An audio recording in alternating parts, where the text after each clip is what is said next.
Bismillahir Rahmanir Rahim. Amongst the four famous Sunan books of Hadith, the second one that is most authentic after the Sunan of Imam An-Nasa'i Rahimahullah is the one which we know as Sunan Abu Daawood, which was compiled by Imam Abu Daawood As-Sijistaani Rahimahullah. There were two Imams of Hadith whose kunyas were both Abu Daawood. Both were great in their own right. Both compiled books of Hadith, but one is more well known than the other. The one was Imam Abu Dawud At-Tayalisi Rahimahullah, and the other was Imam Abu Dawud As-Sijistaani. And it is the latter one that is the more famous of the two, and it is he that the majority of people know and refer to when they hear the name Imam Abu Dawud.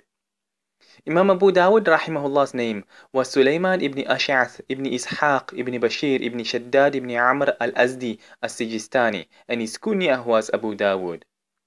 Imam Abu Dawud Rahimahullah was Yemeni in origin, from the famous tribe of Azd, and he was born in the year 202 after Hijrah in the town of Sijistan, which in today's time would have been situated near Kandahar in Afghanistan. It was the desire of Imam Abu Dawud Rahimahullah from childhood days to study the ahadith of Rasulullah Sallallahu Alaihi Wasallam, for he had a deep-rooted love for the ahadith from that young age. It is no surprise though, since two of the teachers of Imam Abu Dawud Rahimahullah were none other than Imam Ahmad ibn Hanbal and Imam al-Bukhari Rahimahumullah, excluding the other great Imams such as Imam Yahya ibn Ma'in and others.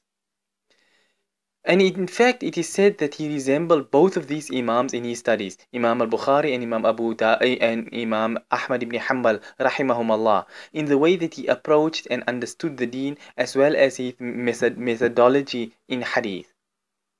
Imam Abu Dawud Rahimahullah followed the way of the ulama that came before him in his studies. So he traveled the length of Khurasan, of Iraq, of Sham, of Egypt and elsewhere, collecting ahadith and studying under the ulama found in all of those areas. At the time when Imam Abu Dawud Rahimahullah was ready to compile his Sunan, he had gathered 500,000 ahadith. And from these, he selected 4,800 only, which he sorted and arranged into chapters and subheadings according to the various topics and what laws of fiqh are derived from those ahadith. Imam Abu Dawud Rahimahullah did not restrict himself to only ahadith with authentic chains of narration, but rather he included those with a slight weakness in the chain as well. And in his own words, Imam Abu Dawud Rahimahullah said that when there is any chain which has some slight weakness in it, then he explains and clarifies it, and when he remains silent on a hadith, then it means that the chain is authentic. So those chains of narration which have some slight weakness in them, they are included, but nothing which has major weaknesses or narrations from liars and fabrications and so on.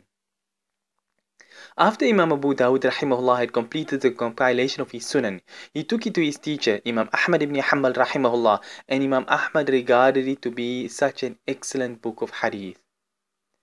The ulama had the highest praise for Imam Abu Dawud Rahimahullah.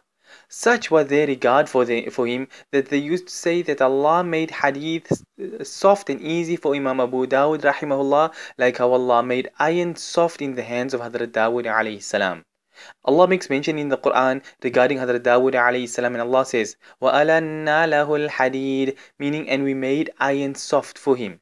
The Mufassirin have commented on this ayah, saying that iron used to be as soft as clay in the hands of Hazrat Daawood alayhi salam, so he could shape it however he wished without needing any special tools or anything of the sort.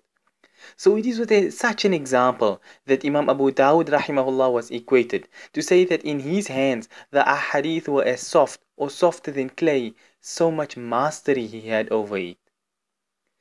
The Sunan of Imam Abu Dawud Rahimahullah was written in such a way that it wasn't only just a book of hadith, rather it was a book of fiqh in one as well.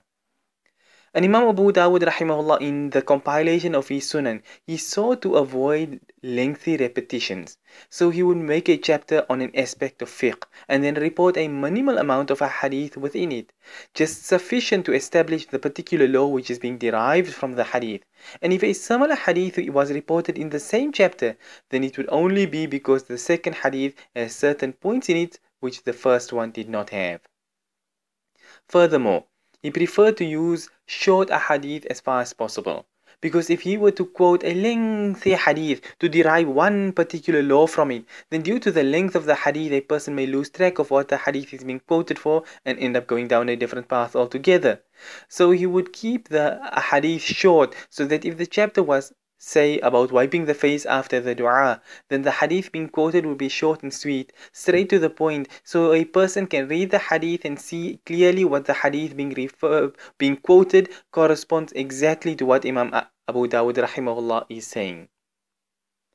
Imam Abu Dawud rahimahullah was one of those ulama that were unanimously loved and accepted by the entire Muslim world. There is no one that they can say they have some issue with him. He was an upright, straightforward, pious and dignified person, and the ulama stated that his character resembled that of his teacher, Imam Ahmad ibn Hanbal rahimahullah. Imam Musa ibn Harun rahimahullah, he said that Allah created Imam Abu Dawud rahimahullah in this life only for the purpose of the hadith, and in the year after, his purpose for him being created is only for Jannah. Because Imam Abu Dawud rahimahullah was a central pillar in the preservation of the ahadith and the sunnah of Rasulullah sallallahu alaihi wasallam. To truly get an idea of just how knowledgeable Imam Abu Dawud rahimahullah was, it suffices to say that he was the student of Imam Ahmad rahimahullah.